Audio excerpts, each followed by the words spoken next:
오늘 말씀은 갈라디아서 6장 1절에서 10절까지 말씀입니다. 선을 행할 때 낙심하지 말라라는 제목으로 함께 나누도록 하겠습니다. 말씀의 시작은 이렇습니다. 형제들아, 사람이 만일 무슨 범죄한 일이 드러나거든 신령한 너희는 온유한 심령으로 그러한 자를 바로잡고 너 자신을 살펴보아 너도 시험을 받을까 두려워하라. 너희가 짐을 서로 지라. 그리하여 그리스도의 법을 성취하라. 오늘 말씀 가운데서는 이제 우리가 어떠한 삶을 살아야 하는가, 특별히 법에 비추어서 말씀을 전해주고 계십니다. 너희 안에 무슨 범죄한 일이 드러났다. 그 범죄함을 벌인 사람이 발각됐다는 것이죠. 그랬을 경우에 우리는 분명히 사랑의 공동체고 또 서로를 용서해 주라고 말씀하셨고 7번씩 70번이라도 우리가 용서해 줘야 되는데, 그렇다면 우리가 그 용서함과 사랑함 가운데 범죄함은 어떻게 다룰 것인가 라는 부분에 우리가 이제 질문을 하게 됩니다. 범죄했다는 게 작은 것에서부터 큰 것에까지 모두 이르는 것이죠.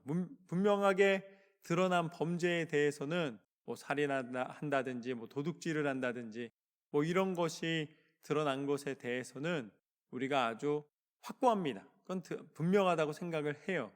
그렇지만 아주 작은 것들, 거짓말을 한다든지 무언가 작은 것들이 드러났을 때에도 마찬가지로 우리가 법의 테두리 안에 있다면 이것을 우리가 어떻게 치리할 것인가. 또 법이 그냥 세상에만 있는 것이 아니지 않습니까? 교회 안에도 있고, 그리고 또 여러 가지 이 친구들 사이에도 무언가 약속을 만들면은 그 약속은 다 약속이라고 표현할 뿐이지 살아는 그 안에서 규칙이나 규례나 조항이 되는 거예요. 그렇다면 그런 것들을 어긴 일이 벌어진다면 우리는 어떻게 해야 되는가? 그냥 무조건 용서해 주는 것이 맞는가? 그런데 말씀에는 그렇게 나와 있지 않습니다. 말씀에는 뭐라고 나와 있냐면 그러한 자를 바로잡고 잘못한 것은 잘못했다, 아닌 것은 아니다 라고 분명한 지침이 있어야 된다라는 것입니다. 그것에 대해서 그냥 넘어가거나 그냥 아닌 것처럼 덮어두는 것은 아니다라는 것이죠. 그러한 자는 바로잡아 주어야 된다라고 치리가 있어야 되고 권면이 있어야 된다라고 분명히 말씀 가운데 나와 있습니다. 그렇지만 그 뒤에 바로 나오는 것이 무엇이냐면 우리가 누구를 지적하기에는 너 자신을 살펴보아 너도 시험을 받을까 두려워하라. 그러니까 오늘 말씀 가운데 해주시고 싶은 말씀이 무엇이냐면 우리가 어떠한 시험에 드는 것, 마음의 시험에 드는 것 자체도 너희 안에서 주의하라라는 것입니다. 너희 스스로가 그렇게 말한 너희가 똑같은 죄를 저지를 수 있는 상황 속에 들어간다는 것이죠. 우리의 마음 가운데 누군가를 정죄하는 마음이 들려 한다면 그때에 너를 돌아보고 그 정죄하는 마음이 어디에 있어야 되는가? 사실에 있어야 된다라는 것입니다. 사실을 벗어나서 과장하거나 아니면 너의 표현이 들어가거나 너의 기준이 들어가면 안 된다는 거예요. 그런데 그것을 다른 말로 뭐라고 표현하고 있는가? 범죄한 일이 드러나면 그러한 자를 바로잡고 너 자신을 살펴보고 시험을 받을까 두려워하라. 너 자신을 주의하여서 그런 일에 빠지지 않도록 해라. 근데 이 모든 걸 가능케 하는 힘이 무엇이라고 오늘 말씀 가운데 가르쳐 주시는가? 신령한 너희는 온유한 심령으로 라고 되어 있습니다. 신령한 너희는, 여러분, 이 신령하다라고 표현을 하고 있습니다. 이 일을 평가하거나 이 일에 대하여서 바로 잡을 수 있는 사람들은 누구냐면 바로 신령한 사람들입니다. 신령하다라고 그러니까 이제 한국말의 표현에서 그렇게 나와서 그런데 바로 우리가 하나님 안에서 영적으로 깨어 있어야 된다라는 것입니다. 그리고 영적으로 깨어있기 때문에 이것을 그냥 영으로만 다루는 것이 아니라 너희의 감정적인 부분에 있어서도 어떻게 해야 되는가? 온유한 심령으로 해야 된다라는 것입니다. 여러분, 착한 심령하고 온유한 심령하고는 좀 다른 거예요. 온유함 안에는 강한 의지가 같이 들어 있습니다. 그렇기 때문에 너희 마음 가운데 분명한 결단과 행함이 일치돼야 된다라는 것이죠. 그냥 감정에 치우치는 것이 아니라 온유한 심령이라는 것은 내 스스로를 절제하는 마음으로 행할 수가 있어야 된다는 것입니다. 그래서 우리가 영성과 인성이 함께 균형감 있게 이 모든 것 가운데 쓰임 받아야 된다라는 것입니다. 그래서 형제들아, 그렇게 너희 안에서 하나님이 주시는 영적인 은혜와 또한 너희 스스로가 절제할 수 있고 이 마음 가운데 하나님이 주시는 온유한 마음을 통해서 이 일을 행한다면 어떠한 결과를 낳게 되는가? 서로가 서로의 짐을 지고, 그러니까 남을 지적하기 위해서 그 일을 하는 것이 아니라 그 일을 통해서 변화가 있고 회복되고 다시 온전한 하나님의 정의가 실천되고 결국 궁극적으로는 그리스도의 법을 성취하라. 하나님 나라의 법이 이 땅 가운데 하나님의 기준대로 선포되는 것이 능력인 줄로 믿습니다. 그 법은 예수 그리스도를 통해 우리 가운데 허락하여 주신 법입니다. 그리스도의 법이 무엇입니까? 하나님을 사랑하고 이웃을 사랑하는 사랑의 법입니다. 그렇기 때문에 이게 치리하지 말아라, 권면하지 말아라, 어떤 벌을 받아야 되는 거에서 벌을 면제해 줘라, 이게 아니라 그 모든 것을 행하는 근본에는 그리스도의 사랑을 통해서 해야 될 줄로 믿습니다. 남을 지적하는 재미가 아니라 아픔이 있어야 되는 거예요. 누군가를 권면하는 재미가 아니라 아픔이 있어야 되는 것입니다. 너무나 사랑하는 마음으로 내가 이 일을 행할 때에 하나님께서 하나님의 법을, 그리스도의 법을 이루어 주시고 성취하시고 나타내시는 줄로 믿습니다. 그래서 3절 말씀에 보면은 이렇게 나와 있습니다. 만일 누가 아무것도 되지 못하고 된 줄로 생각하면 스스로 속임이라. 남을 판단한다는 것은 남보다 좋은 위치에 있다라고 자기 자신을 교만하게 만들 수가 있습니다. 스스로를 자랑하게 만들 수가 있어요. 여러분, 평가를 한다는 것 자체가 그보다 뛰어나다라는 것을 전제하고 있지 않으면 누가 평가를 듣겠습니까? 나보다 못하는 사람이 와서 평가를 하거나 지적을 하면 그걸 누가 받아들이겠습니까? 분명히 그것은 리더로서의 인정을 받고, 그리고 또 분명히 어떤 그런 위치와 명예를 갖게 된 것입니다. 그것을 허락하신 분이 하나님이시기 때문에 그것을 스스로 자랑할 수가 없다는 것입니다. 아무것도 되지 못한 채로 된 줄로 생각한다는 것은 무엇이냐면 내가 능력이 없다거나 내가 그 위치에 오르지 못했다는 말이 아니라 온전한 사랑을 실천할 수 있는 마음의 분명한 태도가 없다면 그것은 잘못된 것이다 라는 것입니다.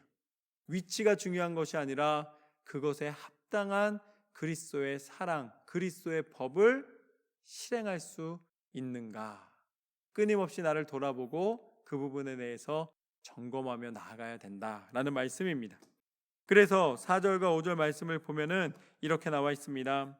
각각 자기의 일을 살피라. 그리하면 자랑할 것이 자기에게는 있어도 남에게는 있지 아니하리니 각각 자기의 짐을 질 것이니라. 이게 무슨 말씀일까요? 각각 자기의 일을 살펴보라고 말씀하셨어요. 그렇게 되면은 자랑할 것이 자기에게는 있어도 남에게는 있지 않을 것이다. 그게 뭐냐면 스스로 하나님 앞에서 하나님이 내게 주신 은혜에 자족하고 감사하고 스스로가 그것에 대하여서 만족하며 하나님이 주신 은혜에 대하여서 스스로를 평가할 수 있는 힘이 있다라는 거예요. 그렇지만 거기에서 더 나아가서는 내가 남의 눈에 이 티를 보기 위해서 노력하기보다는 오히려 스스로를 점검하면서 남이 나를 보고 깨달을 수 있도록 하는 것이 더 큰 가르침이 될 수 있는 것입니다. 내 자랑이 내 안에서 내 스스로가 하나님 앞에 열심으로 나아가는 이유가 되고 동기가 될 수 있는 것이지, 남에게 보이고 남이 나를 평가할 때에 이렇게 생각해 줘야 되고 남에게 드러내고 남에게 자랑하는 것이 의미가 있는 것이 아니다라는 것입니다. 결국은 한마디로 말하면 안에서는 내 스스로 하나님이 행하신 일에 대한 만족감이 있고, 밖으로는 누구에게 이것을 드러내는 것이 아니라 오히려 겸손한 태도로 행하는 것을 이야기하고 계신 것입니다. 그래서 각각 자기의 짐을 져라 라고 말씀하셨습니다. 그러니까 자기의 짐을 지라 그러니까 어떤 걸 메야 되나, 어떤 걸 져야 되나 막 이렇게 생각하실 텐데, 거기에는 두 가지로 우리가 볼 수가 있습니다. 하나는 바로 직무를 이야기하고 계신 것입니다. 하나님이 각자에게 주신 역할들이 있습니다. 각자에게 주신 은사가 다르기 때문에 역할들도 다 달라요. 어떤 분들은 봉사를 잘하시고, 또 어떤 분들은 음식을 잘하시고, 또 어떤 분들은 또 밝은 미소로 안내를 잘하시고, 어떤 분들은 또 이렇게 경험이 있으셔서 그 경험치를 가지고서는 어떤 운영을 할 때에 그 지혜를 발휘하시고, 여러 가지 직무에 대해서 서로가 서로의 역할들을 인정해주고 함께하는 것입니다. 각자 짐을 져라, 그러니까 남의 짐을 져준다 이게 아니라 각자의 역할을 한다는 거예요. 더 나아가서는 사명이라는 것입니다. 하나님이 주신 사명을 감당하는 거예요. 여러분, 사명이 무엇인지 아십니까? 보통은 사명이 일하라는 명령이에요. 그런데 저는 그것을 다르게 해석합니다. 저는 죽더라도 행해야 되는 일이 사명이라고 생각을 해요. 여러분, 하나님께서 여러분에게 주신 사명을 남에게 미루지 마십시오. 먼저는 그 사명을 발견하시고 그 사명을 감당하시기를 주님의 이름으로 축원합니다. 여러분, 비전과 사명이 있는데 미션이 있어요. 비전이 있고 미션이 있는데 이게 바로 미션입니다. 그런데 비전은 뭐예요? 그리스도인의 비전은 다 똑같아요. 비전을 찾아라. 제가 그건 아니에요. 비전 다 찾았습니다. 우리의 비전은 하나입니다. 예수님이 보신 것을 우리도 함께 보는 게 비전이에요. 비전이 텔레비전이잖아요. 그냥 보는 거예요. 그런데 우리는 뭘 봐야 됩니까? 예수님이 보신 것을 동일하게 보는 거예요. 예수님이 우리한테 보라고 명령하셨고, 예수님이 보고 계시고 보여주신 게 뭐냐면 땅끝까지 이르러 복음을 증거하라는 것입니다. 그러니까 그리스도인의 비전은 하나입니다. 땅끝까지 이르러 복음을 증거하는 거예요. 예수님의 비전이 우리의 비전이고 그 비전을 위하여 우리가 살아가는 것입니다.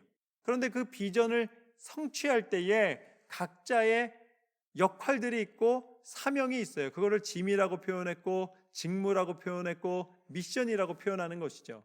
그런데 그 미션이 우리가 해외 나가서 연약한 분들 도와주는 게 미션이 아니라, 미션의 원뜻은 우리가 죽더라도 행하는 일입니다. 내가 오늘 하나님이 부르셔도 후회 없이 내 생명이 다할 때까지 그곳에 서 있는 게 미션이에요. 그게 무엇입니까? 그게 바로 여러분이 기도하시면서 찾아야 되는 거예요. 저한테 물어봐도 알려드릴 수가 없어요. 그거는 하나님이 여러분과 1대1로 뜨겁게 기도할 때에 여러분에게 주시는 미션입니다. 예수님은 그걸 뭐라고 표현하셨습니까? 거기 예수님은 자기 십자가라고 표현하신 거예요. 자기 십자가 그러면 고생하는 것, 이 고난당하는 것 이렇게 생각하는데, 그게 아니라 자기 십자가가 바로 미션입니다. 죽더라도 행해야 되는 일. 저는 여러분이 목숨이 아깝지 않은 하나님이 주신 사명을 발견하는 이날이 되시길 주님의 이름으로 축원합니다.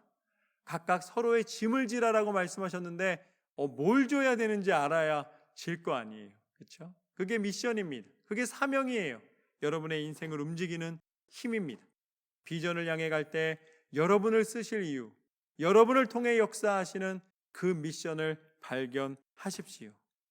그때 6절 말씀에 보면은 그 일을 행할 때에 가르침을 받는 자는 말씀을 가르치는 자와 모든 좋은 것을 함께하라. 여러분, 말씀에도 나와 있습니다. 저와 좋은 것을 함께 하시길 주님의 이름으로 축원합니다. 말씀을 함께 나눌 때에 그 가운데 하나님의 은혜가 있는 것입니다. 물론 그런 말씀도 분명히 말씀에서 나온 대로 제가 전달해 드리면서 한 가지 다시 이 말씀을 속으로 풀어드리면은, 이 말씀 무엇이냐면, 한마디로 정의하면 목사님과 좋은 걸 다 공유해라. 물론 그럼 제일 좋죠. 그리고 제가 그렇게 되면 얼마나 기도를 열심히 하겠습니까? 그렇게 하시기를 축복합니다. 그러나 이 말씀의 속뜻은 말씀 속에 길이 있다. 하나님의 말씀 속에 길이 있는 줄로 믿습니다. 하나님의 말씀을 통해 우리에게 가르쳐 주시는 거예요. 여러분, 하나님의 음성을 어떻게 들으실 거예요? 기도하면 갑자기 하늘에서 천둥과 같이, 이 바울이 만난 예수님과 같이, 또 이 선지자들이 들었던 음성과 같이 그렇게 들으실 거예요. 여러분, 그렇게 들리는 것처럼 느껴지는 순간이 다 언제냐면, 우리가 말씀을 붙잡고 기도할 때에 하나님이 우리 가운데 말씀으로 깊이 알려주시는 것들이 있어요. 생각나게 하시고 그 말씀 가운데 하나님의 길을 보여주시는 부분들이 있습니다. 여러분, 말씀 속에 길이 있습니다. 그 말씀 속의 길은 목사가 전해주는 것도 아니고 누구도 전해줄 수 있는 게 아니에요. 그 길은 어디에 있는가? 여러분이 읽고 그 말씀 가운데 하나님의 음성이 여러분에게 직접적으로 들리게 하실 줄로 믿습니다. 하나님의 말씀을 여러분이 읽으셔야 되는 거예요. 제가 이렇게 설교를 하면서 여러분에게 전하는 이 부분은 뭐냐면, 어떻게 하면 말씀을 깊이 들어갈 수 있는가를 어떻게 보면은 인도해 드리는 거예요. 그렇지만 마지막에 아무리 인도하고 아무리 알려드리고 오늘 말씀처럼 아무리 가르쳐드리고 좋은 것을 나눈다 할지라도 결국 그 안에서 그것을 잡고 들고 쓰고 움직이는 사람은 자기 자신이라는 사실을 기억하십시오. 말씀 속에서 길을 발견하는 하늘의 지혜가 임하시기를 주님의 이름으로 축원합니다. 말씀의 능력이 뜨겁게 임하시기를 주님의 이름으로 축원합니다. 하나님은 살아계신 하나님이십니다. 말씀으로 살아계신 하나님이십니다. 예수님도 이 땅 가운데 오셨을 때 분명히 말씀이 육신이 되셨다고 말씀해 주셨어요. 이 말씀이 육신이 될 때에 우리 가운데 친히 임하여져서 우리 가운데 하나님의 마음과 하나님의 능력과 하나님의 인도하심을 분명히 알게 해주셨을 때에 그곳에 길이 있고 빛이 있고 답이 있는 줄로 믿습니다. 그래서 7절과 8절 말씀에 뭐라고 나와 있는가? 다른 사람이 뭐라고 평가하는 건 다 소용없다는 거예요. 스스로 속이지 말라. 하나님은 업신여김을 받지 아니하시나니 사람이 무엇으로 심든지 그대로 거두리라. 자기의 육체를 위하여 심는 자는 육체로부터 썩어질 것을 거두고 성령을 위하여 심는 자는 성령으로부터 영생을 거두리라. 할렐루야. 여러분, 내가 신앙이 좋은 척할 필요도 없어요. 내가 말씀을 많이 아는 척할 필요도 없어요. 내가 뭔가 믿음에 든든히 서 있는 척할 필요도 없어요. 그냥 그 자체가 되시면 되는 거예요. 말씀을 읽으면 그 일을 누가 이루어 주십니까? 하나님이 행하시는 줄로 믿습니다. 말씀을 깊이 읽으면 그 말씀 가운데서 하늘의 생수가 물 붓듯이 하나님께서 부어주시고, 또한 그 은혜와 은총을 부어주시고 하나님이 축복을 부어주시고 말씀의 능력으로 채워주셨을 때에 그 인생 가운데 하나님의 놀라운 은혜와 능력이 그냥 선포됩니다. 그래서 그 마음 가운데 감사함이 그냥 나타나는 거예요. 여러분, 아무리 변화시키려고 해도 작은 일에 감사해라 감사해라 하도 감사가 되지가 않아요. 근데 언제 감사가 되느냐? 하나님의 그 한 구절 말씀에서, 그 생명의 말씀에서 길을 찾았을 때, 그때 내 영혼이 기뻐 뛰며 하나님 앞에 감사하기 시작하면은 그때부터는 안 감사한 게 이상해지는 거예요. 고난이 와도 감사해지는 지경에까지 이르시기를 주님의 이름으로 축원합니다. 맨 처음에 1단계 감사는 뭐냐면 주시면 감사해요. 당연히 주셨는데 안 감사할 이유가 없잖아요. 그런데 2단계 감사가 뭔지 아십니까? 그 다음에는 없어도 감사해요. 주실 걸 믿고 감사하는 것이죠. 3번째 감사가 뭔지 아십니까? 3번째 감사는 고난이 와도 감사하는 것입니다. 고난이 와도 실망치를 않아요. 왜? 하나님의 말씀이 살아계시기 때문에 이 고난의 길을 넘어서면 십자가 뒤에 있는 부활과 생명의 능력을 의지하며 나아가는 믿음의 사람에게는 고난은 축복의 통로인 줄로 믿습니다. 오히려 큰 고난을 통해 더 큰 축복을 예비하셨다는 하나님의 은혜를 구하는 것이죠. 그런데 또 거기에 고난이 올 때마다 고난이 오니까 그 뒤에 더 큰 축복이 있다, 이거 자체가 아니에요. 이런 계산 자체가 없이 그냥 모든 상황과 모든 형편에 하나님 말씀을 주셨다는 그 은혜만으로 감사를 고백할 수 있는 믿음의 고백으로 살아가시기를 주님의 이름으로 축원합니다. 그러기 위해서는 먼저 가슴을 쫙 펴십시오. 그리고 표정이 달라지는 거예요. 찌푸릴 필요가 없어요. 왜냐? 하나님이 행하심을 믿기 때문입니다. 그 하나님의 지혜예요. 하나님은 육체를 위하여 심는 자에게는 육체로 썩어질 것을 거두게 된다. 결국 지옥 가는 인생입니다. 그러나 성령을 사모하여 영적인 삶을 살아가는 사람에게는 영적인 열매를 맺어서 그 영적인 열매가 말씀의 열매요, 기도의 열매요, 성령의 열매요, 하나님의 은혜의 열매인 줄로 믿습니다. 그 열매를 가득 맺어서 하나님의 은혜를 누리는 삶을 살게 됩니다. 그래서 그러면 성령의 열매가 도대체 뭡니까? 라고 물어볼 수 있잖아요. 그게 무엇이냐? 9절과 10절을 한번 같이 읽겠습니다. 9절과 10절 말씀에 보면 이렇게 나와 있습니다. 우리가 선을 행하되 낙심하지 말지니 포기하지 아니하면 때가 이름에 거두리라. 그러므로 우리는 기회 있는 대로 모든 이에게 착한 일을 하되 더욱 믿음의 가정들에게 할지니라. 할렐루야. 오늘 이것이 하나님이 우리에게 주신 열매의 증거입니다. 열매의 증거는 무엇이냐면 여러분, 후회하지 않는 삶을 살아가시기를 주님의 이름으로 축원합니다. 후회하지 않는 삶을 살아간다는 것은 후회할 일을 안 한다는 게 아니라 아예 후회를 안 하는 거예요. 아니, 사람이 살다 보면 아쉬운 일이 왜 없겠습니까? 또 어느 순간인가 이렇게 했으면 좋았을 뻔했다라는 순간들이 왜 없겠어요? 누구나 다 있고 저도 있고 여러분도 있고 다 있어요. 그런데 그 순간에 믿음의 사람은 어떤 사람이 믿음의 사람이냐? 맨 처음에 믿음의 초입 단계에서는 그러지 않았으면 좋았을 뻔했는데 하면서 지금을 고치는 것, 그게 믿음의 첫 번째 단계예요. 그런데 믿음이 깊어지면 어떻게 되는가? 그거 자체가 다 지나간 거예요. 다 지나간 거예요. 후회할 필요가 없더라. 후회할 이유도 없더라. 왜냐? 그때 그 모든 것이 우리는 후회스럽다고 생각했던 그 부분들이 모여서 지금의 믿음을 하나님께서 허락하여 주신 줄로 믿습니다. 지금을 보시고 지금 현재 하나님의 은혜를 생각하며 하나님 앞에 감사함으로 나아가시길 주님의 이름으로 축원합니다. 여러분, 후회하기 시작하잖아요. 그럼 뒤를 돌아보면 다 후회가 됩니다. 어디까지 간지 아세요? 내가 왜 결혼했을까? 거기서 끝나는 게 아니에요. 나는 왜 이런 공부를 했을까? 나 왜 그때 이렇게 살았을까?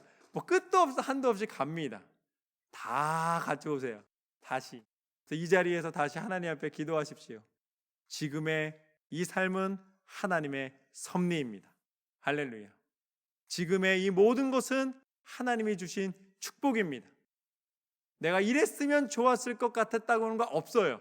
하나님은 지금 현재를 가장 선한 길로 인도해 주시고 하나님의 놀라운 은혜와 능력으로 채워주시고 하나님이 이루실 일을 기대하게 하여 주시는 줄로 믿습니다.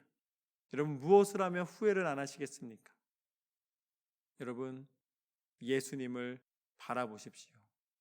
선을 행하되 낙심하지 말라고 말씀하셨습니다. 여기서 말하는 선이 하나님의 뜻입니다. 하나님의 뜻을 행할 때에 낙심하지 말아라. 여러분, 만약에 후회스러운 인생을 산다면 여러분 만약에 십자가에 달리게 되면 얼마나 후회스럽겠어요. 십자가에 딱 달리는 순간 마지막에 이제 못 박히려고 딱 손이 딱 펼쳐지는 순간 모든 게 후회스러울 거 아니에요. 그 고통이 다가오려고 그럴 때, 야, 내가 이걸 왜 했을까? 내가 이 고통받으려고 신앙생활했나? 나 축복받을 줄 알고 신앙생활했는데, 나 이 십자가에 못 박히려고 내가 신앙생활하고 내가 이 모든 믿음의 길을 걸어왔단 말인가? 아마 다 후회로 내 인생을 채우고 내 평가하기 시작하면은 아무것도 할 수 없을 거예요. 그러나 매 순간마다 하나님을 의지하고 믿는 사람은 그 순간에 내가 믿음에 있는가, 믿음 밖에 있는가, 내가 육체의 일을 생각하고 있는가, 성령의 일을 생각하고 있는가만을 생각하게 됩니다. 그래서 지금 현재 괴로운가 안 괴로운가가 아니에요. 지금 이 순간에 하나님이 원하시는 것이 무엇인가? 하나님이 원하시는 것이 무엇인가에 대한 해답이 십자가에 못 박히는 것이라면 그것을 이겨냈을 때에 기다리는 하나님의 은혜를 바라볼 수가 있습니다. 그런데 내 인생의 평가를 내 행복의 기준으로 놓고 본다면 내가 십자가에 달리는 순간은 인간의 어리석음이고 내 고통의 끝이고 내가 가장 후회스러운 순간이 될 수밖에 없는 거예요. 그 다음을 볼 수가 없기 때문입니다. 하나님을 믿는 영적인 눈과 영적인 결단과 하나님의 뜻 안에서 내 인생을 보기 시작하면 지금의 고난이 무엇인가를 다시 깨닫게 되는 것입니다. 그리고 십자가에 못 박혀 죽으시기까지 우리를 사랑하시고 순종하신 예수님이 우리 가운데 알려주기 원하셨던 모습이 무엇인가를 분명하게 알게 되는 거예요. 예수님은 십자가에 달려 죽으실 때 그 순간까지도 우리를 포기하지 않으셨습니다. 믿음을 포기하지 않으셨습니다. 그리고 그 십자가 위에서 물과 피를 다 쏟으시며 죽으시는 그 순간까지도 인내하는 척, 아픈 척 하신 게 아니에요. 우리와 똑같은 육신을 입으시고 그 두려움과 고통 속에서도 그 십자가를 다 담당하시며 그 모든 것을 다 참아내셨습니다. 왜 그럴 수 있었는가? 예수님은 하나님을 온전히 믿었기 때문입니다. 당신이 하나님 본체이시지만 또한 육신의 그 모든 아픔 속에서도 끝까지 믿음의 모습을 보여주셨고 순종의 모습을 보여주셨고 승리의 모습을 허락하여 주셨습니다. 그래서 십자가 뒤에 무엇이 기다린다는 것을 하나님이 알려주셨습니까? 당신이 친히 우리 가운데 알려주셨어요. 그것이 바로 부활이요 생명이요 천국이요 하나님 자녀되는 권세를 허락하여 주신 줄로 믿습니다. 하나님은 우리 가운데 성령의 눈, 영적인 눈을 뜨고 이 순간에 어떤 상태냐가 아니라 무엇이 나에게 허락되느냐가 아니라 어떤 가치와 베너핏이 있느냐가 아니라 내가 하나님의 뜻대로 살고 있는가, 하나님의 선한 일을 행할 때에 하나님의 뜻을 행할 때에 후회하거나 낙심하거나 좌절하거나 포기하는 삶이 아니라 끝까지 믿음에 든든히 서서 예수 그리스도의 십자가의 능력을 의지하여 승리하시는 저와 여러분의 삶이 되시기를 주님의 이름으로 축원합니다. 오늘 갈라디아서 말씀을 통해서 하나님은 분명히 우리에게 알려주셨습니다. 너희 가운데 신령한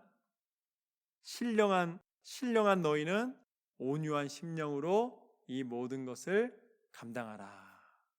남을 지적하는 인생이 아니라 나를 돌아보고 내 믿음을 다시 한번 세우고 하나님께서 허락하여 주신 그 믿음의 은사에 대하여 감사하고 날마다 믿음으로 승리하는 저와 여러분의 삶이 되시기를 주님의 이름으로 축원합니다.